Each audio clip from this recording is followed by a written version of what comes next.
এই যে সূরা হাক্কা, সেখানে আমরা একেবারে প্রথম থেকে ধরে অনেক নবীদের ঘটনা, অনেক ইতিহাস, আমি একটা সামারিও লিখেছি।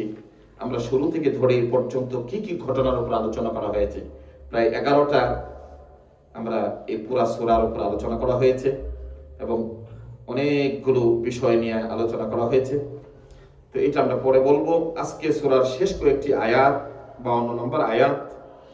তো এখানে আল্লাহ পাক রব্বুল আলামিন লাস্টের দিকে এসে আল্লাহ সুবহানাহু ওয়া তাআলা আল্লাহর হাবিব সাল্লাল্লাহু আলাইহি সাল্লামকে বললেন, ওয়ামা হুয়া বিকাউলি শাইরিন কালিলাম মা তুমিনুন। বন্ধু হে, এই যে সূরা হাক্কাতে এত কিছু আলোচনা করলাম, জান্নাতের আলোচনা করলাম, জাহান্নামের আলোচনা করলাম, অনেক নবীদের ঘটনা, আদ সামুদ তাদের বিষয়গুলো আলোচনা করা হয়েছে। এত শোনার পরেও, এত কিছু শোনার পরেও মক্কার মানুষেরা ওমা হুয়া বিকাউলি শাইরিন কালিলাম মা তুমিনুন, তারপরও যাইয়া আল্লাহর হাবিবকে সাল্লাল্লাহু আলাইহি সাল্লাম যখন এত সুন্দর করে কোরআনের কথাগুলো বলেন, কোরআনের আয়াতগুলো যখন পড়েন, সেই যুগে ইমরাউল কায়েস তদানীন্তনকালে মক্কা শরীফের বড় বড় কবিরা ছিলেন, বিশাল কাব্য তারা লিখেছেন। আর তখন অন্ধকার যুগে তারা একসাথে বসে বসে তারা কাব্য রচনা করত, তারা শের লিখত। আল্লাহর হাবিব সাল্লাল্লাহু আলাইহি সাল্লাম যখন এই কোরআনের আয়াতগুলো যখন একের পর এক বলতে থাকেন, কাবা ঘরের কিনারে যাইয়া যখন বলেন, আর সবাই যখন শুনে আলহামদুলিল্লাহি রাব্বিল আলামিন আর রহমানির রহিম মালিক ইয়াউমিদ্দিন ইয়াকা না'বুদু ওয়া ইয়াকা নাস্তাঈন, এইভাবে যখন একের পর এক আয়াতগুলো শুনবে, কি ছন্দ আর কি কবিতা, এত সুন্দর কথা তাদের জীবনে। ইমরাউল কায়েসের মতো বড় বড় তাদের কবিতাগুলো বাসরে কাবা ঘরে টাঙ্গাই দেওয়া হতো, প্রতিযোগিতা হতো। সেই কবিতার যুগে আল্লাহর হাবিবের যখন কোরআনের আয়াতগুলো শোনা শুরু করলো, বললো কি কয় রে, যে কোনোদিন মাদ্রাসায় পড়লো না, এগুলো কি বলে? এত সুন্দর মিল আল্লাহর কোরআনের, এত সুন্দর আয়াতের পর আয়াত, এত সুন্দর কোরআনের বাক্যগুলো, এক একটা শব্দের কি গভীরতা।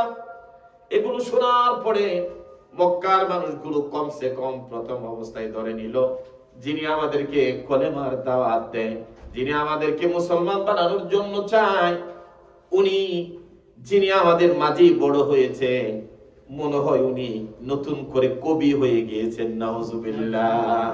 রাসূলকে কি দোষ দিল? বললো উনি কবি কবি লাগে, উনি মনে, এই যে এগুলো পড়ে, এগুলো আসলে কোরআন না, উনি যে বলেন আকাশ থেকে আসে, এগুলো নয়, এগুলো কবি, কবিতার মতো উনি আবৃত্তি করেন, ওনাকে কবি বলল। ওমা হুয়া বিকাউলি শাইরিন, আরবিতে শায়ের বলা হয়, যিনি কবি তাকে শায়ের বলা হয়। বলল উনি তো কবির মতো, উনি কবি মানুষ, এগুলো কোরআন, এগুলো কিছু না, এগুলো আল্লাহর পক্ষ থেকে কিছু না, উনি ওনার নিজের জ্ঞান দিয়া উনি কবিতার মতো বলেন। আল্লাহ পাক রব্বুল আলামিন সূরা বাকারার প্রথম দিকে বললেন, বন্ধু হে, যারা আপনাকে কবি বলে আপনার দুর্নাম করাইতে চাই, কোরআনকে যারা মিথ্যা বলতে চাই, তাদেরকে বলেন না আমি একটা সূরা নাজিল করলাম, সূরা কাউসার। বিসমিল্লাহির রহমানির রহিম ইন্না আ'তাইনাকাল কাউসার ফাসাল্লি লিরাব্বিকা ওয়ানহার ইন্না শানিআকা হুয়াল আবতার। তিনটা আয়াত শুধু এইটাই দেখেন, যার প্রত্যেকটা আয়াতের লাস্টের অক্ষরটা হলো রা। ইন্না আ'তাইনাকাল কাউসার ফাসাল্লি লিরাব্বিকা ওয়ানহার ইন্না শানিআকা হুয়াল আবতার। এত সুন্দর মিল। আমি দেখছি এরকম কিছু শব্দের মিল দেখে রেখে কাজী নজরুল ইসলাম উনি কবিতা লিখেছেন, কোন সব উনি কবিতা লিখেছেন লাস্টের অক্ষরগুলো দন্তান্ন হলে দন্তান্ন হয়, আর যে কোনো অক্ষর দিয়ে। তো বললো এত সুন্দর করে, আর এই আয়াতের কি ব্যাখ্যা, বিশাল বিশাল পাণ্ডিত্য এক একটা আয়াতের মধ্যে।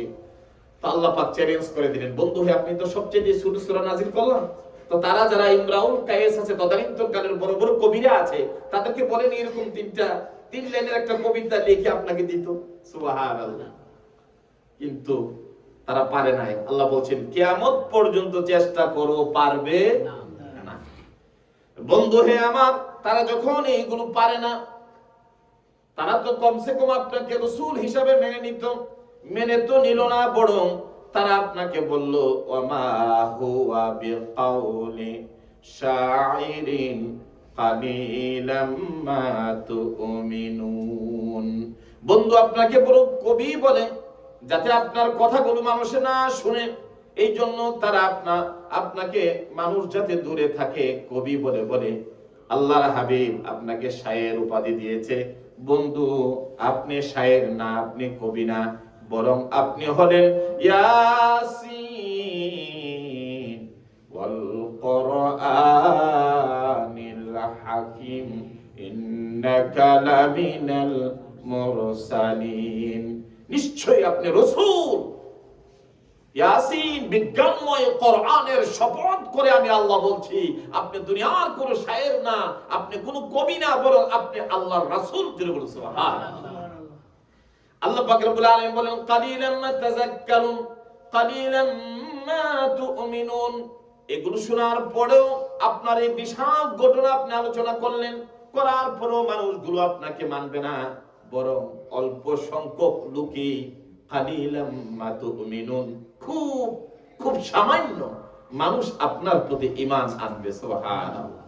এইজন্য দিনের যে দাওয়াত, দিনের যে কথাবার্তা এমনি শুনতে ভালো লাগে, হুজুর ওয়াজ করেন 2 ঘন্টা করেন, কিন্তু মানার সময় যায় না ভাই সাহেব, ওই যে শোনাতেই থাকো। এই জন্য শুনতে আরাম লাগে, বলতে ভালো লাগে, কিন্তু মানতে যাইয়া মানুষ কালিলাম মা তুমিনুন, খুব অল্প সংখ্যক মানুষ আমাদের কথাগুলো শুনবে, অল্প সংখ্যক মানুষ ঈমান আনবে, অল্প সংখ্যক মানুষ এই কথাগুলো গ্রহণ করবে। এটা কোরআন সাক্ষী। তারপরে আল্লাহ রাব্বুল আলামিন ওয়ালা বিকাউলি কাহিনিন কালিলাম মা তাযাক্কারুন। বন্ধু হে আমার, আপনাকে এখন শায়ের উপাধি দিল, কবি বলে, আপনাকে কবি বলে। আপনি যখন কোরআন পড়া শুরু করেন, তখন মক্কার মধ্যে কিছু মানুষ জ্ঞানী আছে না, ওই যে কিছু মানুষ, হযরত আবু বকর, হযরত ওমর, হযরত বেলাল, এই যে কিছু মানুষ যাইয়া তারপরও নবীর কাছে কালেমা পড়ে মুসলমান হয়ে যায়, আল্লাহর দ্বীনের পথে চলে আসে, তাদেরকে বাধা দিয়ে রাখা যায় না। তারা বলল না, এই কথা দিয়ে মক্কার মানুষকে আর বাধা দিয়ে রাখা যাবে না, আরেকটা বুদ্ধি করতে হবে। এই বুদ্ধি করে কারা? এই বুদ্ধির যে প্রধান, তার নাম ছিল আবু জাহেল। নাম কি? আবু জাহেল। জাহেল হলো আবুর তো পিতা, জাহেল হলো মূর্খের পিতা। তো তার নাম আগে ছিল আবুল হাকিম, জ্ঞানের পিতা। তো আল্লাহর হাবিব তারে এত কিছু দেখাইলেন, এত কিছু দাওয়াত দিলেন, এই জ্ঞানের পিতারে কোন রকম ভাবে দিনের পথে। এই জন্য বেশি পণ্ডিতি করলে ওই জ্ঞানের পিতা থাকে না, তখন আবু জেহেল হয়ে যায়, তখন আবুল হাকিমের বদলি কি হয়ে যায়, ওই জ্ঞানের পিতা থেকে পরিবর্তন হয়ে জাহেলের পিতা হয়ে যায়। আমাদের সমাজে দেখেন না, পাণ্ডিত্য বাপ রে বাপ, কথার একটা যেমন কই ফুটতে থাকে। এই ধরনের পাণ্ডিত্য কোরআন হাদিসের ব্যাপারে যেন আমরা না দেখাই। এগুলো যখন দেখাইবেন, তখন ওই আবুল হাকিম যে আগে বুদ্ধিমান ডাকতো, পরে ডাকবো যে না, এটা দোষ আছে। তখন আপনার আবু জাহেলের নামের মধ্যে জ্ঞানের পিতা না বলে বলবো জাহেলের পিতা। এটা কথাবার্তা মোরা জাহেলের মতো লাগে রে। এই জন্য পাণ্ডিত্য কোরআন হাদিসের বেলাতে যাইয়া, দিনের ক্ষেত্রে যাইয়া একটু চুপ থাকা ভালো। আবু জাহেল মনে মনে ভাবলো, এই কবিতা দিয়া রাসূলকে আটকানো যাবে না, কি দিয়ে আটকানো যাবে? আল্লাহ পাক রব্বুল আলামিন পরবর্তী তার মাইনুমটা আল্লাহ জানাই দিলেন। আল্লাহ বলে দিলেন ওয়ালা বিকাউলি কাহিনিন কালিলাম মা তাযাক্কারুন। রাসূলকে তখন তারা কাহেন বলা শুরু করলো, গণক, জাদুগির, অর্থাৎ জাদু লাগাইলা, অথবা যেমন গণকের মতো, গণক কাহেন বলা হয় আরবিতে। যারা গণক, গণক তো এটার অর্থ জাদু, জাদু যারা করে বা এই ধরনের মানুষদেরকে আরবি ভাষায় কাহেন বলা হয়। তো আবু জাহেল মনে মনে ভাবলো যে এখন আর কবি টবি বইলে আর কাম হবে না, এবার রসুল থেকে যদি এই মক্কাবাসীকে বিরত রাখতে হয় তাহলে আমরা আরেকটা বুদ্ধি করতে হবে। বলে কি? বলে রসুলের কাছে গেলে হে জাদু লাগাইলা, অর্থাৎ সে এমন গণক করে, এমন কাহেন হয়ে যায়, সেখান থেকে মানুষদেরকে ফিরাইতে হবে। আবার মক্কার মানুষদেরকে এলান করে দিল, ওয়ালা বিকাউলি কাহিনিন, রাসূল তো একজন কাহেন, একজন জাদুকর, অথবা উনি একজন গণকের মতো।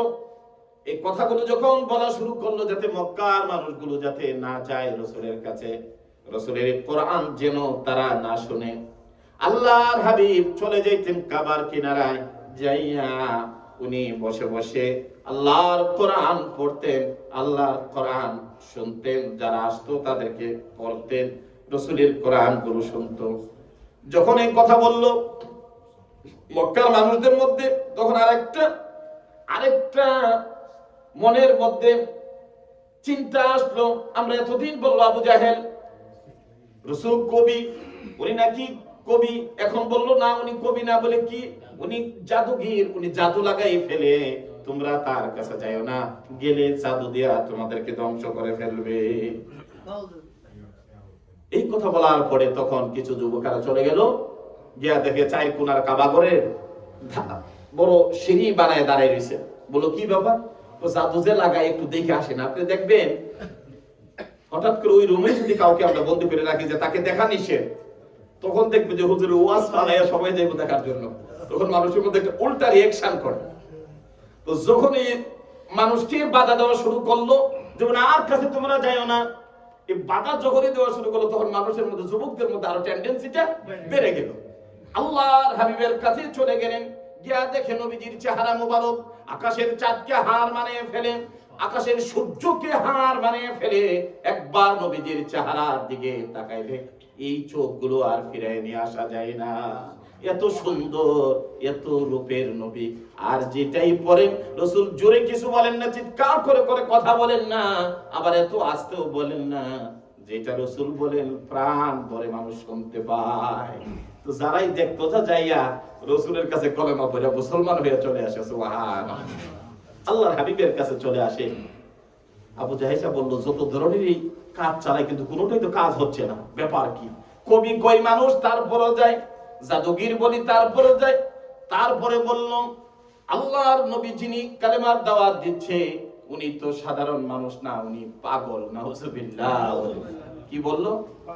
নুন ওয়াল কলামি ওয়া মা ইয়াসতুরুন মা আনতা বিনি'মাতি রাব্বিকা বিমাজনুন। আপনি তো মাজনুন বলা হয়, পাগল।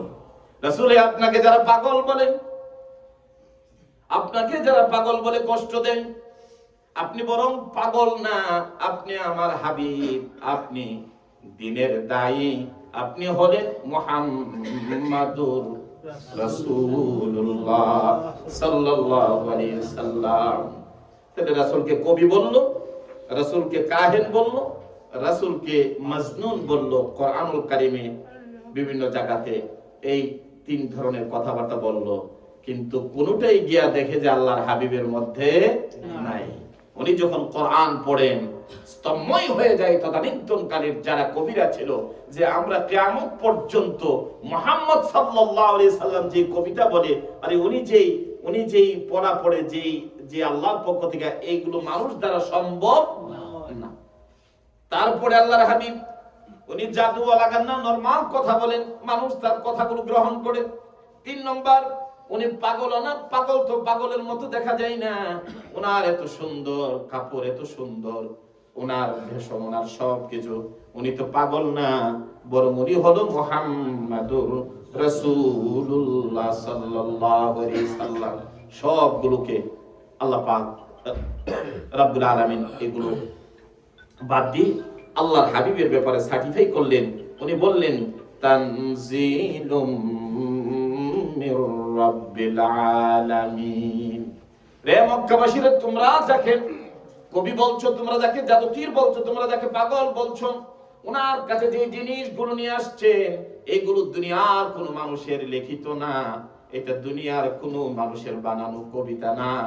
এই কথাগুলো বরং তানজিলুম মির রাব্বিল আলামিন, মহান রবের পক্ষ থেকে এই কথা যারাই গ্রহণ করবা, এই কথা তোমাদেরকে পরকালে নাজাত করে দিবে। যারা এই কোরআনের বিরোধিতা করবা, তোমরা এই পৃথিবী এবং আখিরাতে ধ্বংস হয়ে যাবা। এই কোরআন বিরোধিতাকারী দুনিয়া আখিরাতে আমি আল্লাহ তাদেরকে ছাড়বো না। ওয়া ইন্না লানা'লামু আন্না মিনকুম মুকাযযিবিন, আমি আল্লাহ জানি। ওয়া ইন্না লানা'লামু আন্না মিনকুম, এই যে তোমরা আমার রাসূলকে এত বেশি এত কথাবার্তা বললা, বলার পরে রে আবু জাহেল, রে উতবা সাইবা, রে মক্কার বড় বড় নেতারা, তোমরা যারা এই কথাগুলো বলেছো, আমি আল্লাহ রাব্বুল আলামিন ওয়া ইন্না লানা'লামু, নিশ্চয় আমি আল্লাহ জানি, আন্না মিনকুম মুকাযযিবিন, এই মক্কার কে কে মাথাগুলো, কে কে আমার রাসূলকে মিথ্যাবাদী বলো, আমার রাসূলকে কে কে মিথ্যাবাদী বলো, আল্লাহর কোরআনকে তোমরা কারা অস্বীকার করো, আমি আল্লাহ রাব্বুল আলামিন তোমাদের ব্যাপারে আমি জানি। তোমাদের মধ্য থেকে কে সত্যবাদী আর মিথ্যাবাদী। আল্লাহর খাতার মধ্যে যে সেই ধরনের পলিটিক্স করে, সব পলিটিক্সে আল্লাহর খাতায় লেখা আছে। তুমি কার জন্য করো, কি জন্য করো, কিসের জন্য করো, সব কিছু জানে কে? আল্লাহ। এই জন্য আল্লাহ স্পষ্ট করে পরে জানাই দিলেন, ওয়া ইন্না লানা'লামু আন্না মিনকুম, নিশ্চয় আমি আল্লাহ জানি, মুকাযযিবিন, তোমাদের মধ্য থেকে কে মিথ্যাবাদী, এই ব্যাপারটা আমি আল্লাহর কাছে আর কেউ খুলে বলতে হবে। আপনি নিজে নিজে যদিও বলেন মিথ্যাবাদী, আপনি বড় ভালো মানুষ, কিন্তু এই ব্যাপারটা জানে কে? আল্লাহ পাক ভালো জানে।